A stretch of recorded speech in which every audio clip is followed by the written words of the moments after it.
Chair, because as the Minister and Marion Street have both noted, this clause does do something quite significant in terms of disestablishing formally the branch committees of the Historic Places Trust. And I think it's worth placing on the record of the House, Mr Chair, the appreciation certainly from the Labour Party for the hard work of many people over many years to support the heritage of their own community. And while I actually agree with what the Minister has said about the changing nature of Heritage New Zealand, it is a Crown entity. The branch structure is actually no longer really appropriate for that. I don't think we should let the moment pass without acknowledging that around New Zealand there are monuments, buildings, places that are only protected today because of the works of individual people who were part of those committees. And I know in 2010, when this proposal had been put up, that as I went around the country talking to groups, there were a lot of variety of opinion. There were those who felt that the committees had their day and really weren't achieving much at all. Numbers had dwindled in a number of places, and so they really weren't achieving much at all, and they weren't too concerned.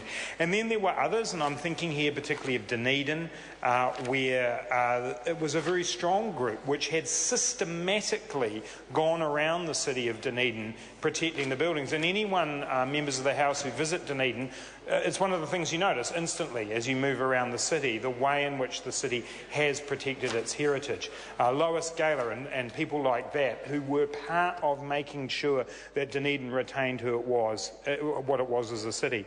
I know in Dunedin and in other places, the Taranaki is an example, new bodies have been formed that are taking on these roles. And Mr Henare is himself heritage. And so he understands, that's why he's nodding so enthusiastically, because he understands the importance of preserving our heritage. You didn't say it's history. No, and so it is important that we acknowledge the contribution of those around the country who've done that, and those who want to continue. And I think that's the second message that I would give briefly, Mr Chair, here on this point, is that there is still a place for people in local communities to play their part in protecting the heritage.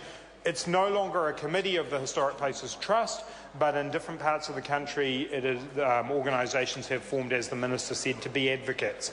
They're not resourced anymore, let's just make that absolutely clear, but they are there in place and still able to do that. And I would urge people who believe in the importance of preserving and protecting our heritage that they get involved in those organisations. But, Mr Chair, I just wanted to take an opportunity on behalf of the Labour Party to formally record our thanks to the generations of people who have been part of local committees of the Historic Places Trust. What those people have done has meant that heritage has been protected, and we should all be very grateful for that.